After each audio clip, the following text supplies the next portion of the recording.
Hello there. Today I'm going to be trying to mix a reasonable facsimile of pre-contact paint. I remember reading a plaque about Ojibwe rock art, maybe at Bon Echo or somewhere like that, which described the paint as being made from sturgeon glue, bear grease, and pigment. I don't have access to sturgeon glue, so I'm just going to use hide glue, which should be similar enough. I got no idea about what ratios I should use, so I'm just going to put 2 scoops in as an experiment. Then a fair bit of water because I want it to be relatively thin. While I'm waiting for the glue to soften, I'm going to grind up some pigment. This is just charcoal dust. I want it to be as fine as possible. Black paint should be the easiest to make because charcoal is easy to get your hands on. Back to the glue pot. I've got it in a double boiler to prevent it from burning. You can use a stirring stick to test if the glue is ready. If there's any lumps, it's not ready. Once the glue is mixed up, I'm going to add the pigment. I'm going to add rather a lot of pigment. Presumably there's a limit, but I don't know what it is, after which I'm going to mix it up. I don't have access to bear grease, and I'm not really sure what fat would be the best substitute since animal fats can be quite different from one another. I only had 2 kinds of animal fat in the house, lard for cooking and mink oil for boot polish, so I went with the mink oil. No idea if that's a good idea or not. I went with 2 butter knife helpings. Once again, no idea about ratios. This is an experiment. It took a fair bit of stirring to make the fat combine with the hide glue, which makes me wonder if they might have used an emulsifier of some kind back in the day. No idea. Once it's combined though, the consistency really changes and makes it seem a lot more paint-like. Now that we've mixed it up, let's see how it works. I'm going to paint some simple decoration onto the hem of a leather coat. I'm also going to be trying out a weird type of brush. I remember reading somewhere about a type of brush made from the spongy marrow of a rib bone. The marrow holds onto a bit of pigment and then you can use it to draw lines. I wasn't able to find a picture, so the design is one I just made up.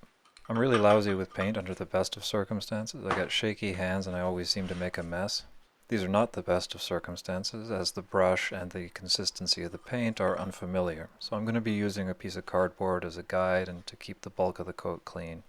The first part of the line that I drew ended up pretty messy. Just like with a regular brush, you gotta wipe the sides, it turns out.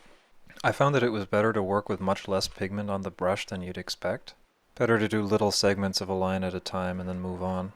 It turns out you should also wipe the stencil every time you move it. Stupid beginner mistake. As I went along and got a little bit more comfortable with the paint and the brush, the line got a little bit neater. Let's see how the brush does without the aid of the stencil. One of the problems I'm finding with the brush is that it's kind of difficult to control how much paint you've got on it. When you put too much paint on it, it's really messy, and when you put too little, it's a little bit frustrating. On the rare occasion that I get the amount of paint right though, it seems to work really nicely, like a felt tip marker. I'm the wrong person to be doing this experiment though. I can't even paint walls nicely. The paint's water soluble though, so I should be able to clean it up a little bit once I'm done. While I'm waiting for that paint to dry, I'm going to mix up another pot in a different color. This time though, I'm only going to use 1 scoop of hide glue just to see the difference. I'm also going to be changing the color. The other typical pigment back in the day was ochre. I don't have access to real ochre, so I'm going to make some fake ochre out of clay dust and rust. Not a perfect compromise, but nothing about this experiment is. I'm going to try to add about the same volume of pigment as with the charcoal. Mix until combined. 2 butter knife dollops of mink oil, same as before. Mix until combined. And then we're ready to go. Piece of cardboard once again to keep spillage to a minimum. I'm just going to go through and add some reddish brown dots to the pattern. Something that was instantly noticeable was the difference in the consistency of the paint. The stuff was much thinner and more runny. It also quickly started to congeal and separate. This made it even more difficult to be neat. There was also a fairly noticeable difference once the paints had dried. The black paint, which had twice as much hide glue, was quite stiff and it would crack whenever the leather stretched or bent. The brown paint, which had half as much hide glue, didn't crack, but it also didn't dry out properly. It remained a little bit waxy. So clearly there's a maximum amount of fat you can have relative to glue. As we might have expected, it turns out the ratios matter a great deal. I think the next thing to try would be to make the same volume of paint but to use only a single scoop of glue and fat. The ratios are also probably different depending on what you're going to be painting on. If your canvas was inflexible, it obviously wouldn't matter if your paint's inflexible. And now, just to show the end results, here's me in the coat looking awkward in front of a poorly set up camera, because recording yourself is pain. It looks pretty good at a distance where you can't see the imperfections.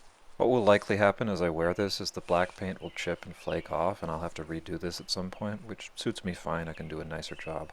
So this was just a little bit of experimental archaeology. I hope you found this interesting or entertaining.